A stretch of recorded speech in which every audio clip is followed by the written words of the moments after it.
13.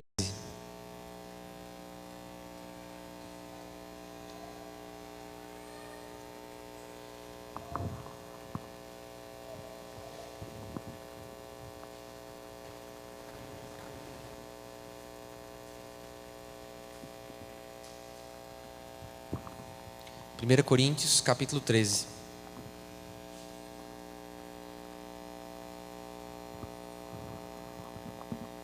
Estamos muito felizes, como eu mandei mensagem no grupo, louvar o Senhor pelo nosso jantar de casais ontem, que foi muito gostoso, foi uma bênção. Os casais, foi bênção ou não ontem o jantar? Foi top demais, a gente riu, a gente brincou e também recebemos do Senhor ontem à noite, foi muito precioso esse tempo. E ano que vem, se Deus quiser, tem mais, em nome de Jesus, amém? 1 Coríntios, capítulo 13, eu quero ler com você apenas o versículo 1, e se você achou, dê um glória a Deus aí para eu saber. Mezuzá. Amém? 1 Coríntios, capítulo 13, versículo 1, mesmo assentados, mas com reverência à Santa Escritura, diz assim o texto sagrado: ainda que eu fale a língua dos homens, as línguas dos homens e dos anjos, se não tiver amor, serei como o sino que ressoa, ou como o prato que retine. Amém? Feche seus olhos, nós vamos orar ao Senhor agora e pedir que Ele fale aos nossos corações nessa manhã. Deus eterno, nós estamos, Deus, muito felizes por tudo que temos vivido nessa manhã como igreja, desde o momento em que esse culto se iniciou. Como é bom poder louvar ao Senhor, como é bom poder ouvir testemunhos tão preciosos da obra do Senhor em tantos lugares. Nesse momento nós te pedimos, ó Pai, que o Senhor nos traga discernimento da Tua Palavra.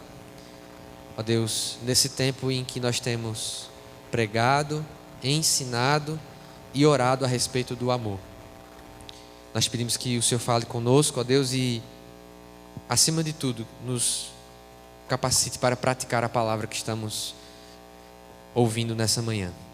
É isso que nós pedimos já agradecidos, em nome de Jesus, amém. Amém, queridos. O título dessa reflexão que eu quero trazer para você é A Linguagem do Amor. Podemos dizer isso juntos? A Linguagem do Amor. Esse título também é o título de um devocional que você vai ver mais à frente no período de jejum e oração, na lista de devocionais lá no material que nós enviamos e também nos vídeos que nós estamos enviando. Você tem acompanhado os devocionais? Amém? Fique firme, meu irmão. Hoje é o 13º dia do nosso jejum e oração. O pastor está dando uma fraqueza, Fique firme. Se bem que geralmente, né, a prática demonstra que os primeiros dias de um jejum assim é que são os mais difíceis. Depois vai acostumando, né? Depois o corpo vai acostumando com aquela retirada do alimento. Então, permaneça firme. Coloque-se diante do Senhor, né? Intensifique, se você conseguir, intensifique essa segunda quinzena do jejum diante do Senhor. Tenha tempo de qualidade mesmo com Deus durante esses dias enquanto você estiver jejuando, né? Ora com fervor por aqueles motivos de oração que estão sendo colocados lá no material, né? Não se deixe dispersar, né? De fato um tempo de consagração para a gente de fato se apegar ao Senhor. E nós, meus irmãos, você pode até não perceber isso, mas nós já estamos colhendo os frutos desse tempo de consagração. Por quê, pastor? Porque Deus está devendo alguma coisa a gente? Não. O jejum não é para Deus dever nada a gente, para a gente colocar Deus contra a parede e dizer assim: se eu tenho agora, a gente está jejuando, estou sem comer, viu Deus, o Senhor está vendo. As calças estão ficando folgadas já. O Senhor tem que fazer alguma coisa. Não é esse o objetivo do jejum. Mas Deus, meus irmãos, entenda isso, Deus não deve nada a ninguém. E Ele mesmo se compromete em sua palavra, que se o meu povo que se chama pelo meu nome se humilhar, se me buscar, se voltar a sua face para mim, se arrepender dos seus pecados, dos céus eu ouvirei. Então Deus ouve quando o seu povo se dispõe a buscá-lo de um modo especial. Faça isso, intensifique essa última quinzena, em nome do Senhor Jesus.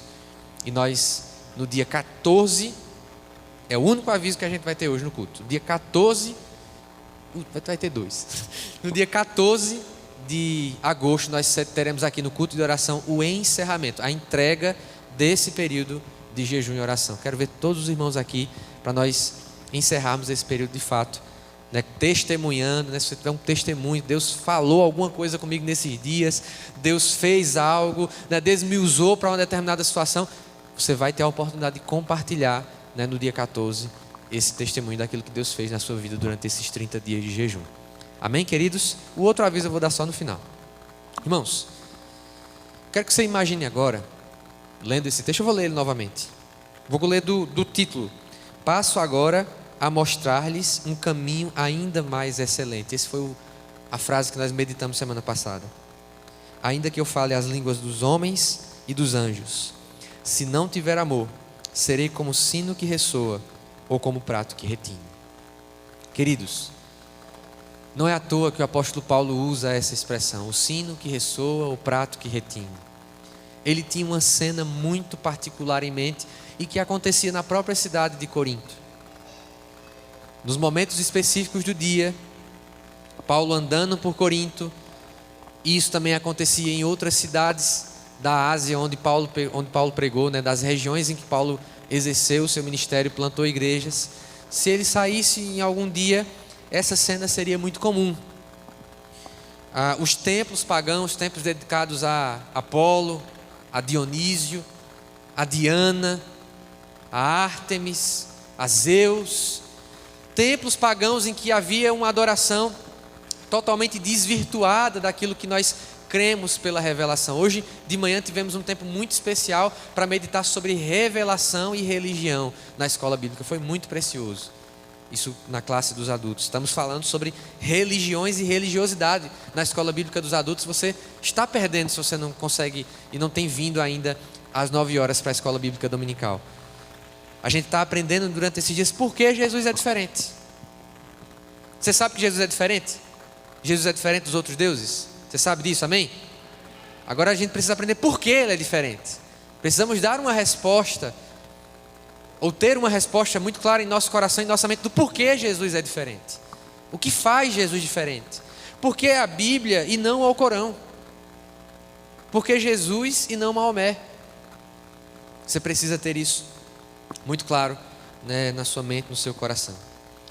E Paulo, ele vivia essa realidade multirreligiosa. Ele chega, por exemplo, em Atenas, no capítulo 16 de Atos, ele diz: olha, atenienses, eu elogio vocês, porque vocês, sabe uma coisa que vocês são? É religiosos. Vocês têm altar para tudo quanto é Deus aqui, e tem um altar até para um Deus desconhecido. Pois é desse que eu vim falar aqui. Mas, por todas as cidades em que o apóstolo Paulo pregava, por onde ele ia, essa cena que eu estou ainda descrevendo se repetia.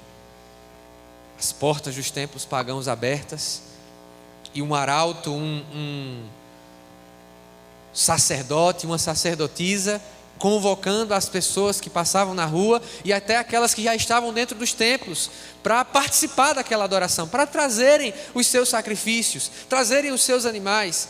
E a convocação, ela era feita usando um prato, algo como um gongo, maior um pouco do que esse. E aí se batia no prato para convocar aquelas pessoas, para chamar aquelas pessoas. E eu tenho certeza que, diferente de usando um prato, todo mundo aqui já convidou alguém para vir para o culto. Já convidou alguém para vir para o culto? Já chamou alguém para vir? Vamos lá para o culto lá na igreja, vai lá ouvir a palavra, participar do louvor, é uma benção. Todo mundo aqui já fez um convite, ou pelo menos já aceitou um convite para ir para um culto. Agora imagine que você aceitou esse convite, ou você fez esse convite, e ao chegar no culto, o louvor foi impecável. Os irmãos ensaiaram muito bem. Não estou falando do louvor de hoje não, estou falando no geral. A palavra ministrada foi diferenciada, né? O pregador era um pregador bem apessoado, diferente do pastor Davi. As pessoas da recepção foram extremamente calorosas. O som não tinha isso aqui, ó.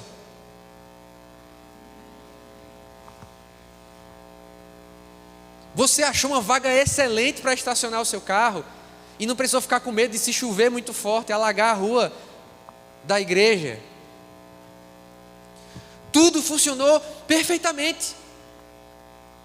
Mas de acordo com o apóstolo Paulo, nesse texto, ainda assim, tudo isso pode ser sem sentido nenhum. assim como isso aqui. Você consegue conversar com isso? Você consegue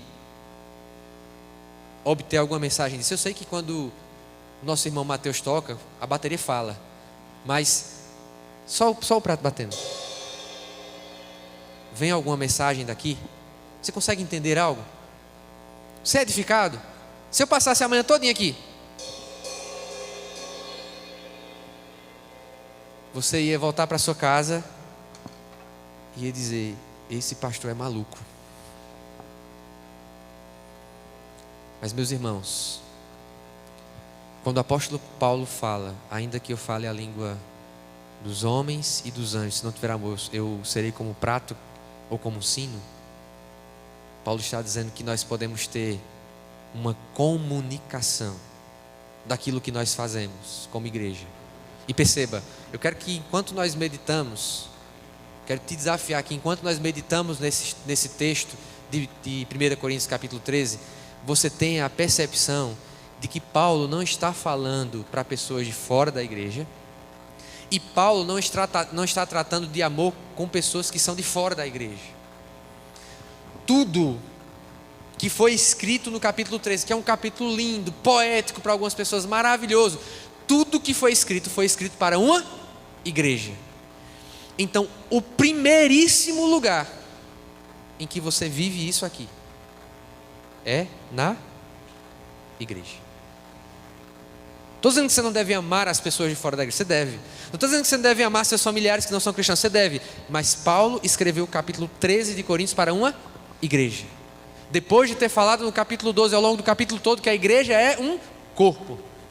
Então entenda, 1 Coríntios capítulo 13 é, antes de muitas coisas, sobre o amor entre aqueles que vivem no corpo de Cristo. Então o amor, por exemplo, que não se ira, que a gente vai meditar sobre ele mais à frente, é o amor do corpo de Cristo, primeiramente. O amor que não se alegra com a injustiça, ele é vivenciado no corpo de Cristo. Amém? Pegou essa premissa aí, pegou esse ponto de partida. Então quando você lê 1 Coríntios, meu desafio é que você leia ele de uma forma diferente. Pare de ler 1 Coríntios como se fosse um poema, como se fosse uma canção, como se fosse um negócio bonitinho para você enfeitar ou fazer músicas. Pode fazer música, a gente até já cantou uma música aqui na igreja, estamos ensinando, né, uma música aqui na igreja do Daniel de Souza, que ela é quase que totalmente literal, 1 Coríntios 13. Você pode cantá-la, mas entenda que o apóstolo Paulo, quando ele escreveu, ele tinha uma expectativa de que aquela igreja vivesse aquilo ali, de que todas essas orientações fossem postas em prática. Ou seja, esse é um texto doutrinário, é um ensino, é uma expectativa real. Por mais que você leia e pense que é utopia, que é ilusório, é uma expectativa real do apóstolo Paulo. E cremos, meus irmãos, que isso é, na verdade, o amor é a expressão da santidade, como está no seu informativo do mês de agosto, que você já recebeu aí na entrada do culto. A palavra pastoral tem assim: só os santos amam. E só ama, do ponto de vista da palavra, quem é santo. Porque não dá para separar na escritura amor de santidade. Eles caminham juntos, eles são irmãos gêmeos.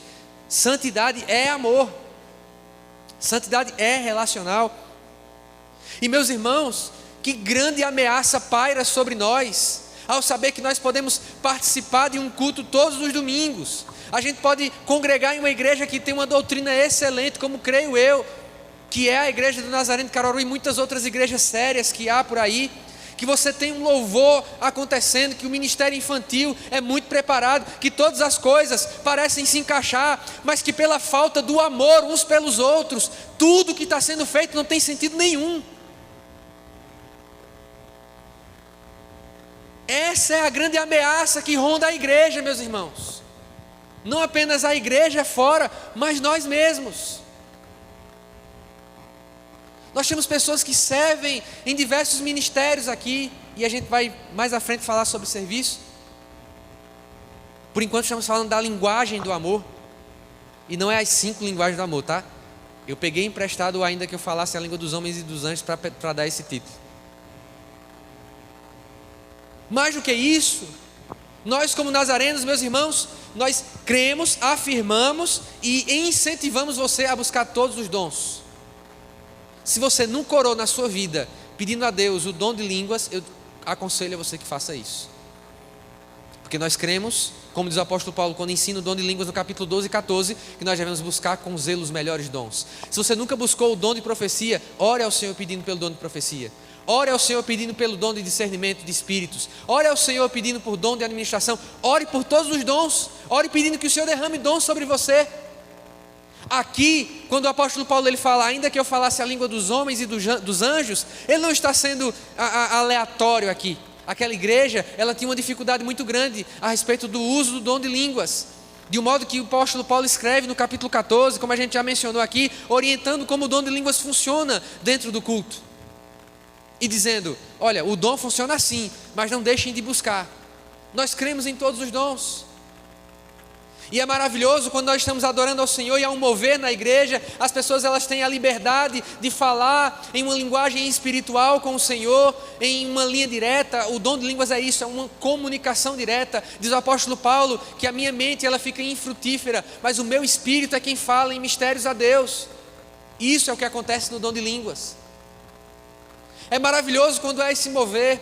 É muito bom termos talentos nas nossas igrejas que saibam se comunicar, que tenham uma boa oratória, que dominam a língua dos homens. Eu sempre fui fã da linguagem de um modo geral, irmãos. De modo que eu achava mesmo quando eu era criança, adolescente, que eu ia ser escritor quando eu fosse adulto. Ainda não aconteceu isso. Eu ainda acho que eu vou escrever alguma coisa assim mesmo, de ficção mesmo assim. Tem alguns projetos aí em stand-by a respeito disso. E eu sempre gostei da linguagem. Quem aqui já teve um dicionário Aurélio? Pronto, eu gosto tanto da linguagem que eu li aquele dicionário Aurélio, aprendendo ali algumas palavras. Não, infelizmente não consegui gravar todas. São muitas. Sempre gostei de dicionário, sempre gostei de aprender conceitos novos, sempre gostei de expandir a linguagem. E eu ouvi certa vez de Hernandes Dias Lopes, um dos maiores pregadores que nós temos na nossa nação, que um pastor ele precisa ler a Bíblia, ele precisa ler bons livros e ele precisa dominar a gramática. Mas o pastor ele precisa, é uma coisa que ele precisa, um ministro do evangelho ele precisa ter esse domínio. Não estou dizendo que Deus não use uma pessoa que não tem o domínio da gramática, porque Deus usa quem Ele quer, como Ele quer e do jeito que Ele quer. Foi apenas uma recomendação do pastor para aqueles que querem ser ministros. Aperfeiçoe, melhora o vocabulário, trabalha a gramática. Eu sempre gostei disso, sempre gostei da linguagem. Sempre gostei de escrever. Eu tenho algumas poesias escritas, sempre gostei de poesia. A linguagem sempre foi importante para mim. E crescendo na igreja, numa igreja mais tradicional, como era a igreja batista que eu fazia parte na época, de criança, de adolescente, a comunicação era algo que tinha muito valor. Eu me lembro, talvez os pastores que são de Recife conheçam, de acordar de manhãzinha bem cedinho e ligar na televisão para ouvir o pastor Ney Ladeia, da igreja batista da Capunga, fazer o devocional. E eu ficava prestando atenção na maneira como ele se comunicava, na maneira que ele falava. Eu dizia, ô louco, que oratória. Eu lembro, e estava comentando isso com o John, que eu sempre gostei de coisas relacionadas a falar em público, sempre me chamou a atenção.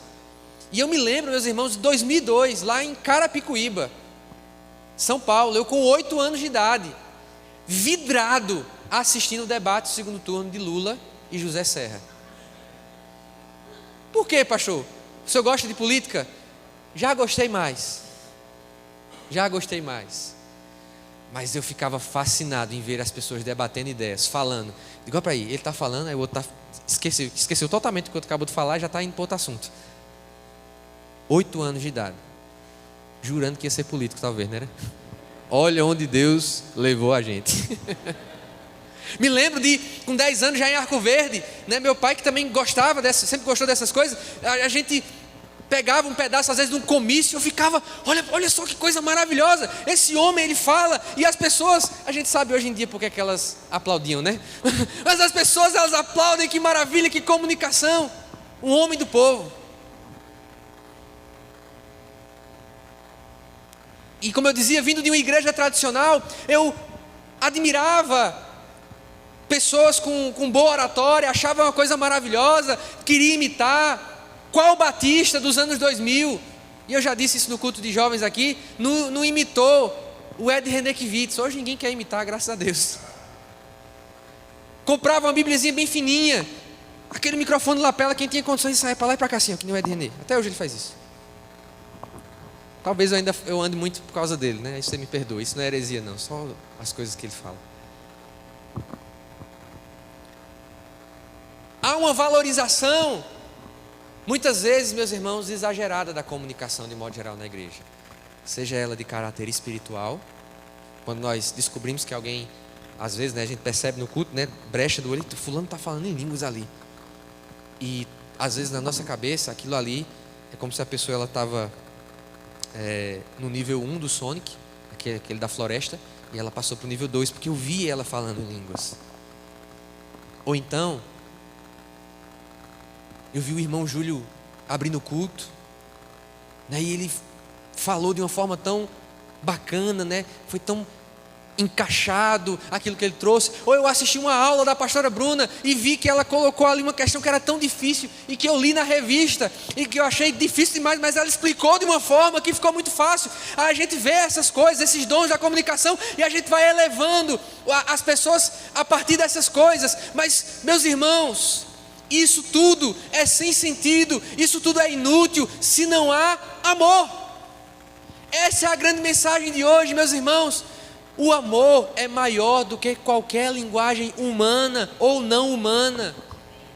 A grande questão aqui, e eu fico chateado sobre como as pessoas elas se perdem nas besteiras. As pessoas discutem nesse versículo se o dom de línguas são a língua dos anjos aqui que Paulo está falando. Meus irmãos, isso pouco importa. Pouco importa.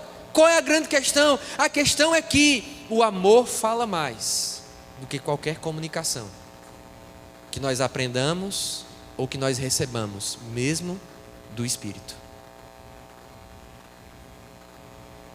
Vou dizer de novo, o amor, ele fala mais alto do que qualquer comunicação, do que qualquer fala, seja ela de origem humana, seja ele um talento, seja ele um aprendizado, um curso que você fez,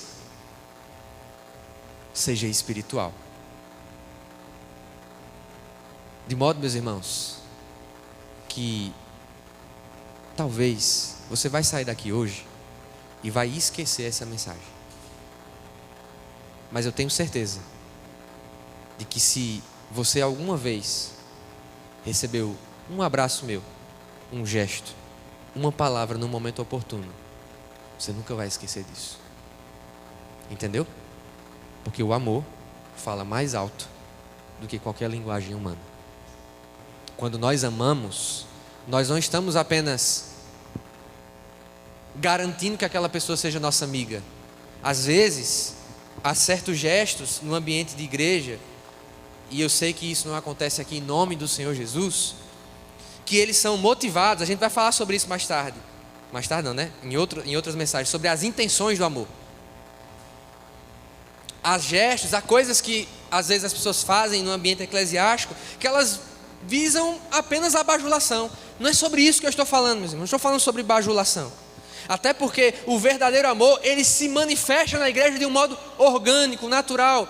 A gente está ensinando, a gente está pregando, no final vamos cantar de novo. De novo, pastor, a gente já cantou 2 domingos uma canção de comunhão. Vamos cantar de novo uma canção de comunhão no final, para você dar as mãos para o seu irmão e você se lembrar que o amor fala mais alto do que qualquer comunicação humana ou angelical. Agora, e já caminhando para encerrar, eu só tenho uma pergunta, dado tudo isso que a gente refletiu. Você tem falado a linguagem do amor? Não estou falando, volto a dizer, não estou falando de atos de serviço, não estou falando, pode ser também, de palavras de afirmação, tempo de qualidade, toque físico, estou falando disso. Estou dizendo do amor que vem de Deus. Você é um comunicador do amor que vem de Deus? Ou você é só um prato que retine? Paulo disse que se as pessoas chegassem no culto e vissem todo mundo lá falando línguas ao mesmo tempo, né, sem interpretação, a coisa desorganizada, né, por isso que ele fala que tudo deve ser feito com ordem e decência no capítulo 14. Ele diz: quem chegar no culto de vocês não vai saber o que é que está acontecendo. Mas mesmo em ambientes diferentes do que acontecia na igreja de Corinto, mesmo que na nossa igreja não aconteça aquilo que acontecia na igreja de Corinto, pessoas que a gente convida, lembra que eu falei de você convidando pessoas para vir para o culto? Elas podem chegar e não se enganem. Mesmo um não crente, ele sabe reconhecer um ambiente em que as pessoas se amam ou não. Mesmo um não crente, ele sabe chegar em um lugar e perceber que ali existem relacionamentos verdadeiros. Eu me lembro que, e já vou caminhando para o encerramento dessa palavra, eu me lembro que quando eu vim morar em Caruaru em 2012, eu ficava desesperado, queria uma igreja, eu morava no bairro universitário, né, que na época, hoje universitário, os irmãos que moram no universitário, vocês são abençoados hoje em dia, viu? Porque tem restaurante, tem mercado, tem outras coisas. No meu tempo tinha uma bola daquelas de palha andando assim. Você comprar um pão tinha que subir para o salgado. E eu me lembro que eu fui a uma determinada igreja 3 ou 4 vezes. E as 3 ou 4 vezes eu entrei, eu já era crente já, tá? Eu entrei, saí, exatamente como eu entrei. Tudo do mesmo jeito. Ninguém veio me cumprimentar, ninguém veio falar comigo. Entrei, saí, era um jovem, era mais feio ainda, talvez fosse por isso que as pessoas não falaram comigo. Mas, brincadeiras à parte. Se mesmo um crente de 17 anos sente falta disso, o que é que você acha de alguém que não conhece a Jesus chegar aqui e ver que o amor que nós falamos sobre ele são apenas palavras? O amor fala, meus irmãos, mas quando nós falamos, quando nós nos comunicamos, quando nós expressamos os dons do Espírito, e isso está acompanhado, Paulo não está proibindo os dons, ele diz o contrário, não proíbam falar em línguas, mas quando isso está atrelado ao amor, meus irmãos, a comunicação é perfeita. As pessoas foram ouvir Jesus pregar o chamado Sermão do Monte, e ao final do Sermão do Monte, o Evangelho de Mateus diz que as multidões ficaram admiradas e elas diziam: esse homem ensina diferente, o ensino dele tem autoridade, não é como o ensino dos fariseus, dos mestres da lei. Ele ensina como quem tem autoridade. Claro que isso é pelo fato que Jesus realmente tem autoridade, ele é o Filho de Deus. Mas segundo, Jesus praticava tudo aquilo que ele estava ensinando, diferente dos fariseus. Jesus vivia cada uma das palavras que ele estava ensinando no Sermão do Monte. E terceiro lugar, Jesus amava. A Bíblia diz, citando o mesmo Sermão do Monte em outra passagem, que Jesus, tendo compaixão das multidões. O amor fala. E o amor não fala só, eu amo você, meu irmão. O amor não diz, somos um em Cristo Jesus trocando cálice. O amor fala de um modo que fica muito claro que eu sou amado. E aí eu pergunto, vamos ficar de pé?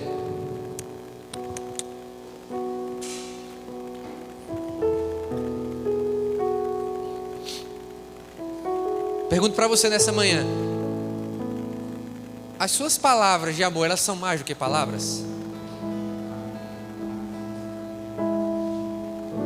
As suas palavras,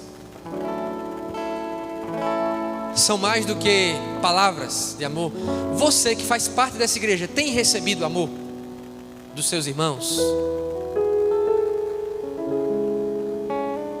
Nós vamos orar ao Senhor agora. Mas já sabe como é que a gente vai orar, né? Vamos fechar os corredores. Pegue na mão do seu irmão, da sua irmã. Se puder abraçar, abraça também. Não tem problema não.